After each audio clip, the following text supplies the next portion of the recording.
beaten, forgotten, and sold last. Until one cowboy paid the price to set her free, she was born in a place where the sky seemed too wide for the small lives that lived beneath it. The town was dusty and quiet, the kind of place where everyone knew each other's business and no one ever admitted that they were hurting.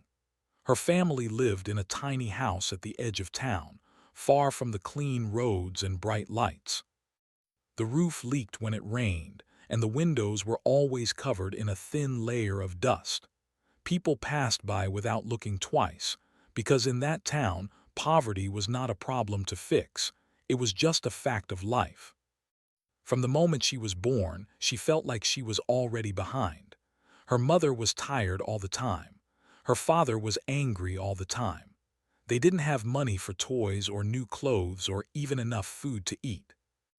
The baby grew up in a home where the air always felt heavy, as if it carried the weight of all the things no one said out loud. She learned early that her mother was not a person who could protect her. Her mother loved her, but she was weak in the way that only people who have been hurt for a long time can be weak. Her mother would rock her gently and whisper her name, but she could not stop the bad things from happening. She could not stop her husband from shouting or from taking his anger out on her. She could not stop the house from feeling like a cage. Her father was a man who believed that showing love was a weakness. He thought that children should be seen and not heard. He thought that a girl should know her place. He thought that a woman's job was to obey. He did not understand that his anger made her feel smaller every day. When he was upset, he would shout, and the shouting would echo in the walls like a warning. Sometimes he would take his anger out on her mother, and the little girl would hide in a corner, trying to make herself invisible. She would press her back against the wall, close her eyes, and count the seconds until the noise stopped. She was only a child, but she already understood that the world was not safe. She learned to watch the faces of the adults around her. She learned which faces meant danger and which faces meant a short moment of peace. She learned to notice the way her father's jaw tightened when he was about to shout. She learned to notice the way her mother's eyes dropped to the floor when she was scared. As she grew older, the danger did not disappear. It simply changed shape. The shouting became a normal sound in the house. The fear became something she carried inside her like a heavy stone. She learned to live with it. She learned to act like everything was fine, even when it was not. School was not a place of escape for her. It was another place where she felt like she did not belong. The other children wore clean clothes and carried new school supplies. They talked about their weekends and their families and their dreams. She did not know what dreams were supposed to feel like. She had never been allowed to imagine a future that was different from her present. The teachers rarely noticed her. She sat at the back of the class trying to be quiet. She did her work, but she did not raise her hand. She did not want to draw attention to herself.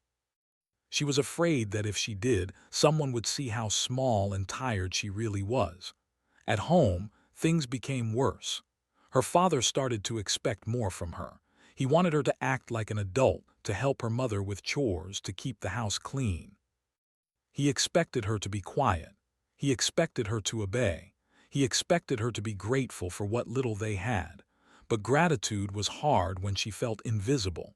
She felt like she was always the last person anyone thought about. She was the child who was always forgotten. If there was food, it was the adults who ate first.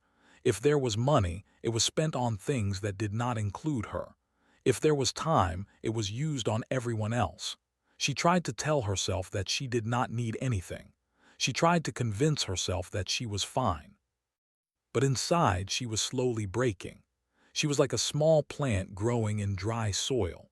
She kept trying to reach for sunlight, but the ground was hard and unkind. As she reached her teenage years, the world outside the house started to look different. She began to notice other people living their lives. She saw girls her age laughing with friends, walking to school with clean shoes, talking about boys and music and dreams. She saw women in the town working in shops, smiling as they served customers.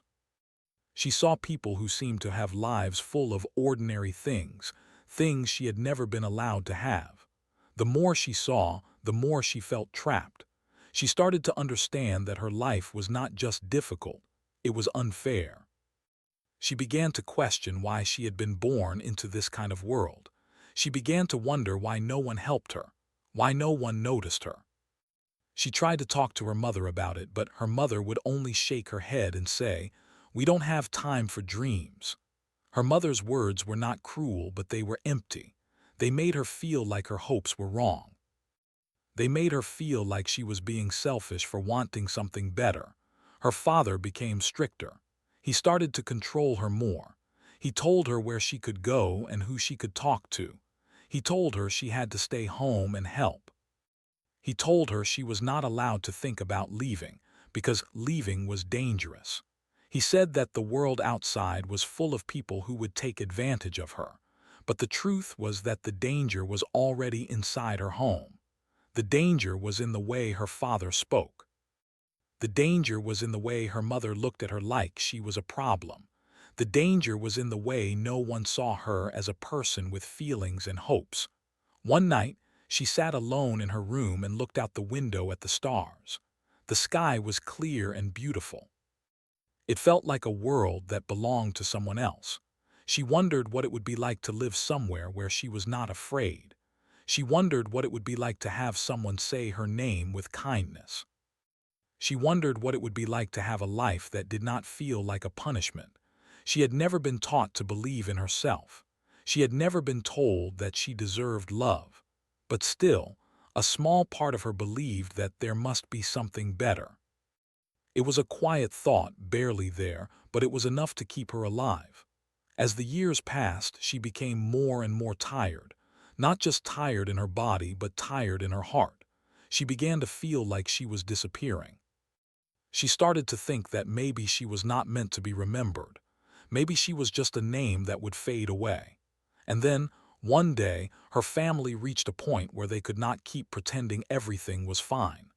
They had no money, no hope, and no energy left to care. Her father began to talk about her as if she were a burden. Her mother began to avoid looking at her. The town began to treat her like she was already gone.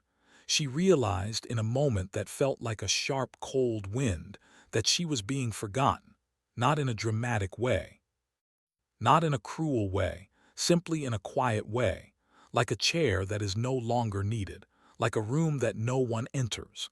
She began to understand that her life was no longer being cared for, it was being managed, and soon it would be decided by someone else. She didn't know it yet, but her life was about to change. Not in a way that would make things better right away. Not in a way that would bring her freedom immediately. But in a way that would push her into a world where she would finally have to fight to survive.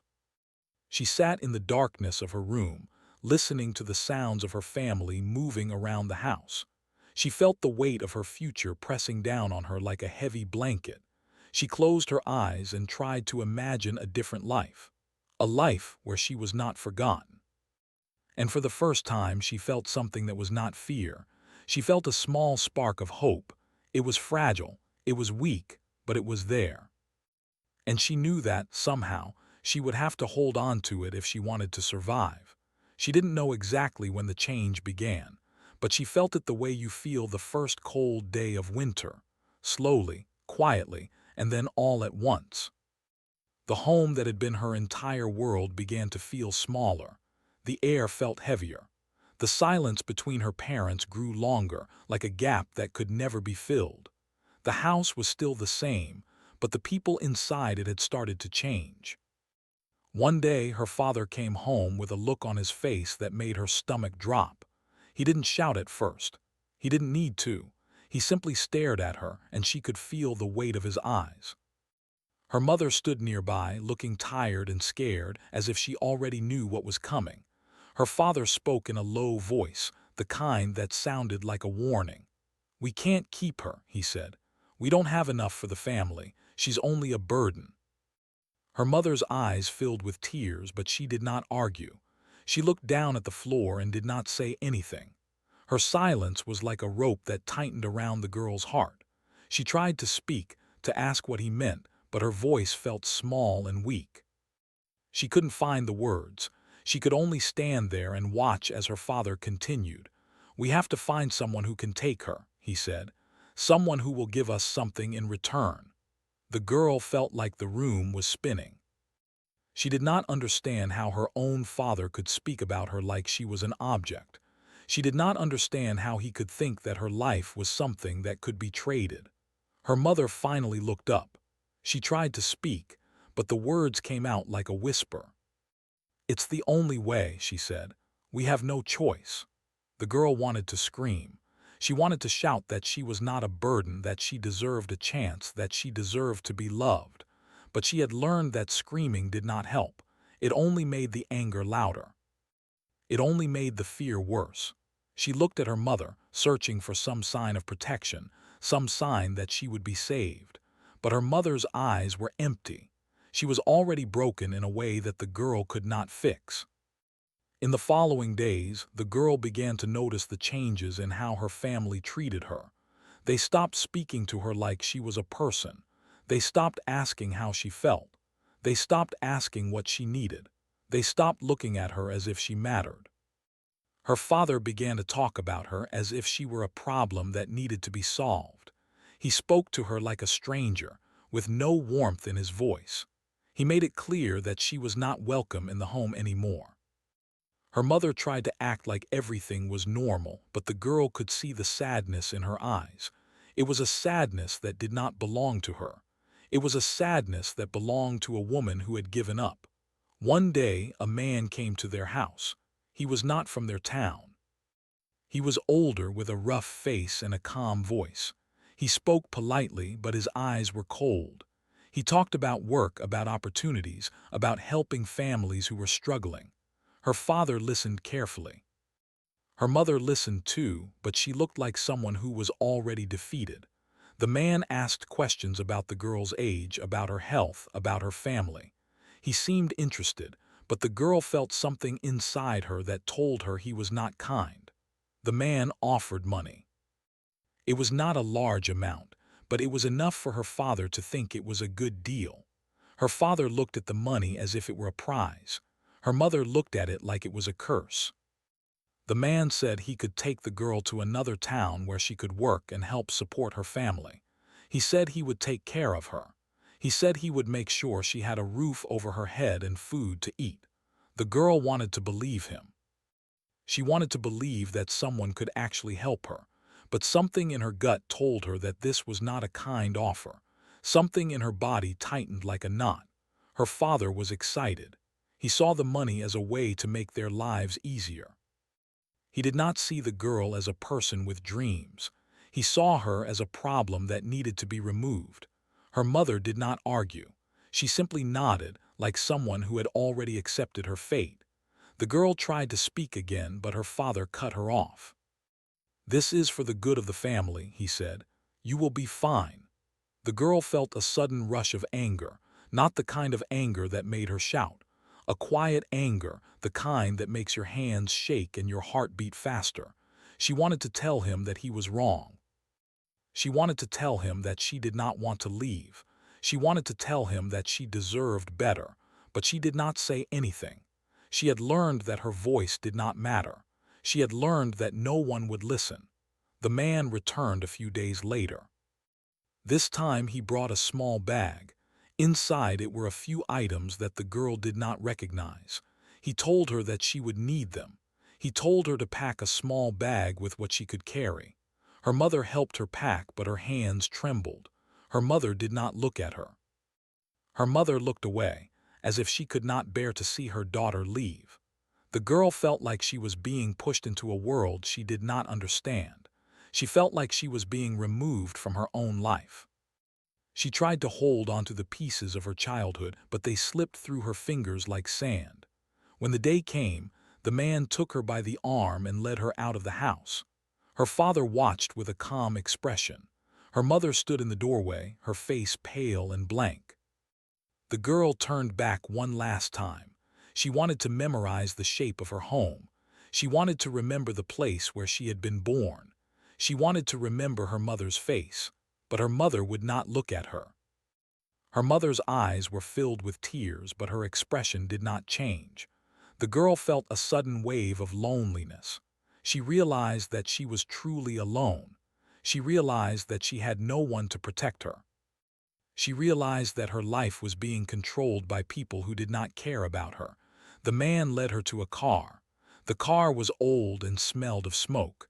The seats were torn. The windows were dirty. It was not a kind vehicle. It was not a safe vehicle. But it was the only thing that stood between her and her home. She got into the car and sat quietly. The man sat beside her and began to drive. The road was long and dusty. The town disappeared behind them. The field stretched out in every direction, empty and silent. The girl watched the world pass by through the window.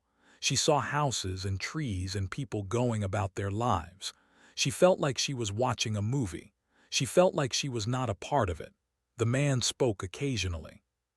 He asked her questions, but his questions felt like a test. He asked where she was from, what her family was like, and if she had ever traveled before. He spoke calmly, but his calmness felt like a trap. The girl answered as briefly as possible. She did not trust him. She did not want to give him any reason to hurt her. She did not want to give him any reason to think he owned her. As they drove, the girl realized that she had no idea where she was going. She realized that she had no control over her life. She realized that she was being moved like a piece of furniture without any say in what happened. The hours passed. The sun moved across the sky. The girl began to feel tired. She leaned her head against the window and closed her eyes. She tried to sleep, but her mind would not stop racing. She thought about her mother and the way her mother had not looked at her. She thought about her father and the way he had spoken as if she were a burden. She thought about the life she had left behind and the life she was entering. She did not know what awaited her. She did not know if she would ever see her home again. She did not know if she would ever be free. But she knew one thing clearly: she was no longer safe. She was no longer protected. And she was no longer part of her old life. She was being taken somewhere she did not want to go, and she had no choice but to follow. She sat in the car for a long time, watching the road move like a ribbon under the wheels. The sky was wide and bright, and the world outside looked calm. But inside the car, she felt like she was trapped in a small box. The man drove without stopping much, and she could tell that he was not going to take her somewhere safe. He spoke only when he needed to, and his voice always sounded controlled and calm, like someone who knew exactly what he was doing. At some point, the man turned onto a road that looked less traveled. The houses became fewer and farther apart. The trees grew thicker. The air smelled different, like the smell of open land and dust. The girl's heart began to beat faster. She realized that she had no idea where she was. The fear inside her started to grow, not because of what she knew, but because of what she didn't know. The man finally stopped the car near a small building that looked old and worn. It was not a home. It looked like a place where people stored things or where workers might take a break. There was no sign, no welcoming light, nothing that looked friendly. The girl felt her stomach twist. She looked at the man, hoping he would explain. He did not. He only opened the car door and motioned for her to get out. The girl stepped out slowly, her legs feeling weak. The ground beneath her feet was hard and uneven. She looked around, trying to find something familiar, but there was nothing. No people, no cars, no sounds of life, just silence and the feeling of being watched. The man walked with her toward the building. The door was heavy and it made a loud sound when it opened. Inside, the air was cooler, but it felt stale. There were a few lights, but they flickered.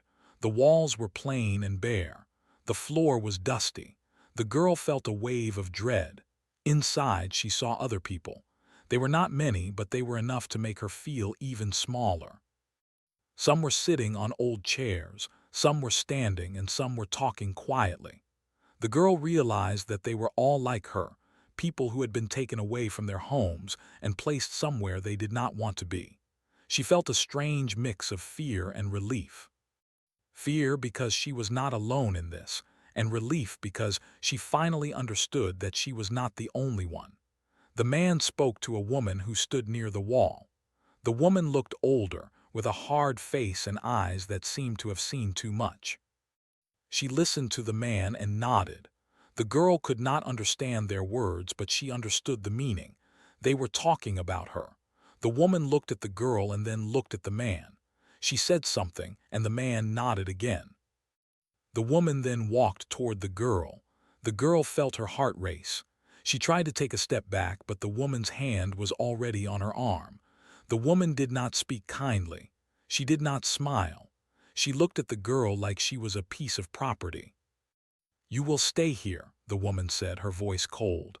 "You will do as you are told. If you do not, you will learn what happens." The girl did not know what to say. Her throat felt tight. She wanted to cry, but she was afraid that crying would make her look weak. She wanted to run, but she did not know where to run. She wanted to scream, but she did not want to make the woman angry. The woman led her to a small room. The room was narrow, with a single bed and a small window high up on the wall. The bed was hard and covered with a thin blanket. There was a small table and a chair. The room was clean, but it felt like a place meant to keep someone inside. The woman pushed the girl into the room and closed the door. The girl stood there for a moment, staring at the walls. She felt like she had been trapped in a cage. She sat on the bed and hugged her knees to her chest. She tried to breathe slowly, but her heart would not calm down. She kept thinking about her home, her mother, her father, and the life she had been forced to leave behind. She thought about the money her father had received. She thought about the way her mother had looked at her without seeing her. She thought about the way the man had spoken to her like she was not a person. She felt a wave of anger and sadness. But then she felt something else, something she had not felt in a long time. She felt a small spark of strength. She realized that she had survived this far. She realized that she had already faced fear and pain, and she had not broken completely. She realized that she still had a will to live. She stood up and walked to the small window. She looked outside. The view was not pretty. It was just a small patch of land and the side of another building, but she could see the sky. The sky was wide and open, and it reminded her that there was still a world outside. She did not know how long she stayed in that room. Time seemed to move slowly. The door opened occasionally and someone would bring food. The food was plain, but it was enough to keep her alive. The people outside the room did not speak to her kindly. They spoke in short sentences, like they were only doing what they had to do. She began to understand that this place was not a home. It was a holding place. It was a place where people like her were kept until they were needed. She did not know what needed meant. She did not know what would happen next, but she could feel the tension in the air. She could feel the sense that the people around her were waiting for something. Days passed. The girl began to see the routine of the place. She saw how people were moved from room to room. She saw how they were given tasks. She saw how they were watched. She also saw something that made her heart sink. She saw that some people were treated worse than others. She saw that some were chosen first and some were left until last. She saw the way the others looked at her, like she was not worth choosing. She realized that she was the kind of person no one wanted. She was the last one. She was the forgotten one. The thought made her feel small again. She felt like she was being pushed further down, like she was sinking into the ground. She wondered if anyone would ever come for her. She wondered if she would ever be free. But she also began to notice something else. She noticed that not everyone in the place was cruel. She noticed that some people were kind in small ways. They would share extra food, or they would offer a comforting smile. They would whisper words of encouragement when no one else was listening. One woman, in particular, caught her attention. The woman was older and seemed tired, but her eyes were gentle. She did not speak much, but she would often look at the girl with a kind expression. The girl did not know the woman's name, but she felt a small connection. It was as if the woman was silently telling her that she was not alone. The girl began to hold onto that small connection like a lifeline. She started to think that maybe, just maybe, there was a chance to survive this. Maybe she could find a way to stay strong. Maybe she could find a way to escape. She did not know how, but she knew she had to try. As the days went on, the girl's fear began to change into determination. She began to think more clearly. She began to observe the people around her. She began to listen to their conversations. She began to look for patterns. She noticed that the place had a schedule. People came and went at certain times. Doors opened and closed. Guards moved around. There were moments when the place was quiet and moments when it was busy. She began to understand that if she wanted to escape, she would need to wait for the right moment. She would need to be patient. She would need to be careful. She also began to understand something else. She began to understand that she was not just trapped in a place.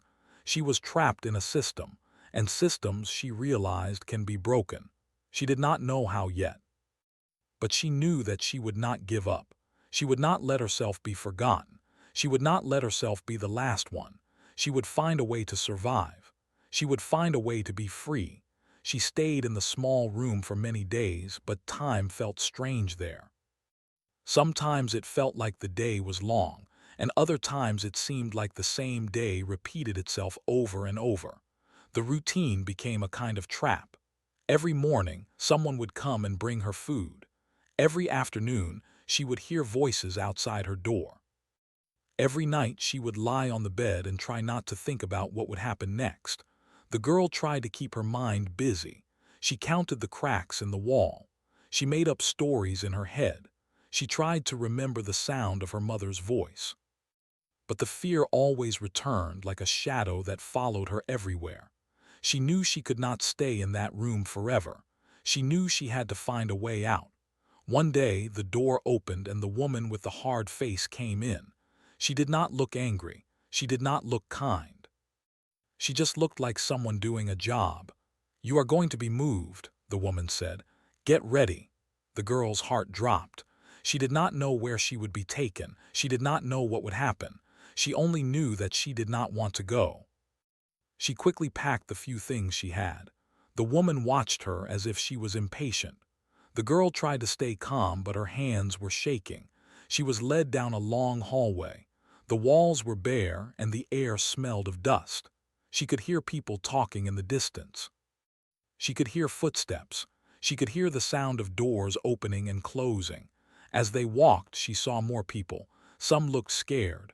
Some looked angry. Some looked tired. She could tell that many of them had been there for a long time. She could tell that some of them had lost hope. The girl tried to keep her head down. She did not want to attract attention. She did not want anyone to notice her. She wanted to be invisible, but she couldn't be invisible. The woman with the hard face pushed her into a room that was full of other people. The room was bigger than her small room, but it still felt crowded. There were beds lined up in rows. There were a few chairs. There were a few small windows, but they were covered with curtains. The girl realized that this was not a room for living. It was a place where people were kept until someone decided what to do with them. She felt like she was a piece of something that was being moved from one place to another. She sat down on a bed and looked around. She saw people of different ages and backgrounds. Some were young like her, some were older, some were quiet, some were loud, some looked like they had given up.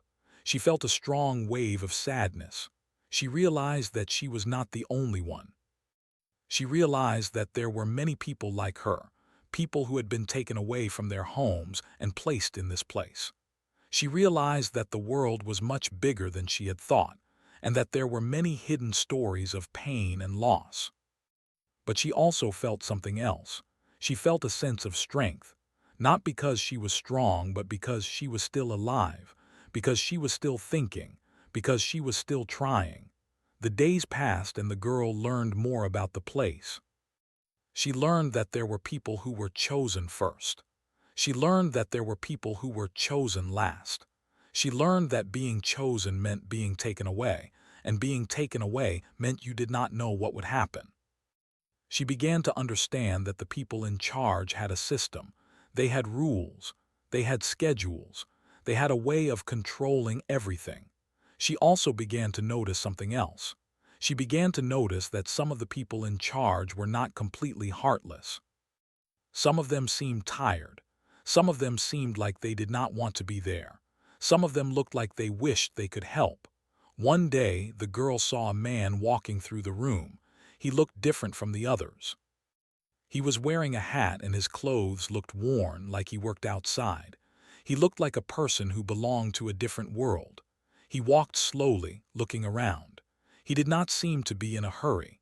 He stopped near the girl's bed and looked at her. The girl felt her heart skip a beat. She did not know who he was. She did not know why he was there. The man looked at her with a calm expression. He did not speak at first. He simply looked at her as if he was trying to understand her. Then he spoke. "You okay?" he asked. The girl was surprised. No one had asked her that in a long time. No one had asked her if she was okay. Most people did not care. Most people only cared about what they could get from her. She did not answer at first. She did not trust him. She did not want to give him any reason to think he could control her, but the man did not seem like the others. His voice was gentle. His eyes were kind. He looked like someone who had seen pain before and did not want to see it again. "I'm fine," she finally said, quietly. The man nodded. "You don't look fine," he said, "but you don't have to tell me if you don't want to." The girl felt a strange feeling. She felt like someone had opened a small door in her heart. She felt like maybe, just maybe, someone cared. The man continued to visit the room. He would come at different times, always walking slowly, always looking around like he was making sure no one was watching. He would sometimes bring small things, extra food, a small piece of fruit, a blanket. He never gave her anything that was too obvious. He always made sure it looked like a normal thing. The girl began to feel a small sense of hope. She began to think that maybe this man could help her. Maybe he could help her escape. She did not know his name. She did not know why he was there. She did not know what he wanted. But she could feel that he was different. She began to talk to him quietly when no one was listening. She told him small things about her life. She told him about her home. She told him about her mother. She told him about her father. She did not tell him everything because she did not want to trust him too quickly. The man listened. He did not judge. He did not ask too many questions. He simply listened. The girl began to feel something she had not felt in a long time. She began to feel safe. One day the man said something that changed everything. "I'm going to help you," he said quietly. The girl stared at him. She did not know if he was joking. She did not know if he was lying. She did not know if he was trying to trick her, but his eyes were steady. His voice was calm. He looked like he meant what he said. "How?" she asked, her voice trembling. The man looked around to make sure no one was watching. Then he said, "I have a plan, but it will not be easy." The girl felt a mix of fear and hope. She knew that if he was caught, he could be punished. She knew that if she tried to escape and failed, she could be punished. She knew that the risk was high, but she also knew that staying there was not an option. She knew that she could not live her life in a place where she was treated like she did not matter. She knew that she had to try. The man began to explain his plan. He said that he would need help. He said that he would need to be careful. He said that they would need to wait for the right moment. The girl listened carefully. She tried to remember every detail. She tried to understand what she needed to do. The plan was simple but dangerous. They would wait for a day when the guards were less alert. They would move quietly through the building. They would find a way out. They would not stop until they were far away. The girl felt her heart race. She felt her mind become clear. She felt a new kind of courage. It was not the courage of a brave person who was not afraid. It was the courage of a person who was afraid but decided to move forward anyway. She nodded. "Okay," she said. "I'm ready." The man nodded back. "Good," he said. "We will do this together." And for the first time since she had been taken, the girl felt like she was not alone. She felt like she had someone on her side. She felt like she had a chance. She had never felt fear like this before. It was not the kind of fear that made her hide in a corner. It was the kind of fear that made her heart beat fast, but also made her feel alive. She was about to do something that could change her life. She was about to leave the place that had held her for so long. The man with the hat had told her to stay quiet and to be ready. He said the plan would happen on a day when the place was busy. That meant the guards would be distracted, and there would be more noise to cover their movements. The girl did not know exactly when it would happen, but she knew she had to be prepared. She spent the days before the escape watching and listening. She watched the guards' routines. She listened to the way the workers spoke. She noticed the times when the doors were opened and closed. She learned when the building was loud and when it was quiet. She began to understand the rhythm of the place like she was learning the beat of a song. The man came to her one evening. His face looked serious. He whispered, "Tonight." The girl's heart jumped. She nodded, her mouth dry. She did not speak. She simply followed him with her eyes. That night the building felt different. It felt like a storm was coming. The air was heavy. The people were moving more than usual. The guards were talking louder. The girl could feel her nerves shaking, but she tried to stay calm. The man led her through the hallway. They moved quietly like shadows. The girl's feet felt heavy, but she kept walking. Her mind was filled with thoughts. She thought about her mother. She thought about her father. She thought about the life she had lost. She also thought about the future. She imagined a life where she could sleep without fear. She imagined a life where she could smile without feeling guilty. She imagined a life where she could be someone, not just a name. They reached a door that led outside. The man looked at her and nodded. "This is it," he said. The girl's heart was pounding so hard she thought the guards would hear it. She took a deep breath and stepped through the door. The air outside felt different. It felt fresh. It felt like freedom. She could smell the earth, the grass, the open world. She looked up at the sky and it seemed bigger than ever before. For a moment she forgot about fear. For a moment she felt like she could breathe. But the moment was short. She heard footsteps behind her. She heard voices. The guards had noticed. The escape had been discovered. The man grabbed her hand and ran. They moved quickly through the dark. The girl's legs felt like they would collapse, but she kept going. She did not stop. She did not look back. They ran through the fields, past trees and fences. The night was quiet, but the sound of their running filled the air. The girl could hear her own breath. She could hear her heart. She could feel the ground under her feet. The man led her toward a road. He said that if they could reach the road, they would find a place to hide. He said that he knew a safe place where they could stay for a while. They ran for what felt like hours. The girl's body was tired, but her mind was strong. She kept thinking about the future. She kept thinking about the life she wanted. Finally, they reached the road. The moonlight made the road look like a silver ribbon. The man stopped for a moment and looked around. "We need to move," he said. "We need to find help." The girl nodded. She was still breathing hard. Her legs were shaking, but she was alive. She was free. They walked along the road, keeping to the shadows. The man said they would head toward a small town where people might not know them. He said that once they reached the town, they would find a place to stay and then figure out what to do next. As they walked, the girl began to feel something she had not felt in a long time. She began to feel hope. She began to feel like she was not a victim anymore. She began to feel like she could be someone. They reached the town just before dawn. The streets were quiet and the air was cool. The man led her to a small house at the edge of the town. The house looked old, but it was clean and safe. The man knocked on the door and a woman opened it. The woman looked at the girl with gentle eyes. She did not ask questions. She simply nodded and stepped aside, allowing them to enter. Inside, the house felt warm. There was a small kitchen, a living room, and a bedroom. The woman offered the girl water and food. The girl ate slowly, her hands shaking. She had not eaten like this in a long time. The man spoke to the woman quietly. He explained that the girl had escaped and needed a place to stay. The woman listened and nodded. She did not look surprised. It was as if she already knew. The girl sat in the corner, watching. She felt like she was in a dream. She could not believe that she was safe. She could not believe that someone had helped her. She could not believe that she was no longer alone. The woman told the girl that she would be safe there for a while. She said that she would help her get medical care and find someone who could help her start a new life. She said that she would help her find a place where she could be protected. The girl wanted to cry. She wanted to thank the woman.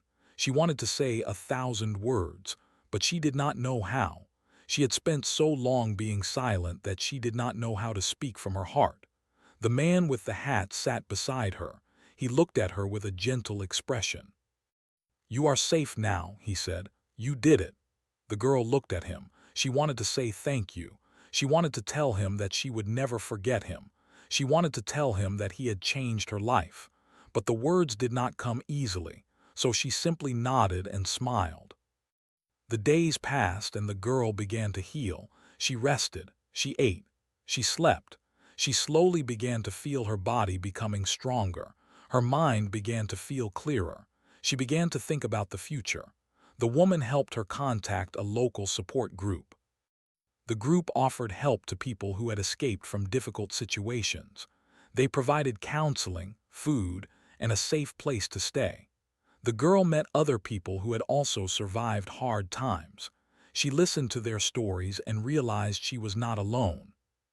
She realized that there were others who had been through similar pain and had still managed to find a way to live. She also began to think about her mother. She wondered what her mother was doing. She wondered if her mother was safe. She wondered if her mother had any peace.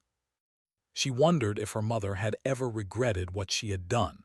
She did not know the answers, but she knew that she could not go back to that life.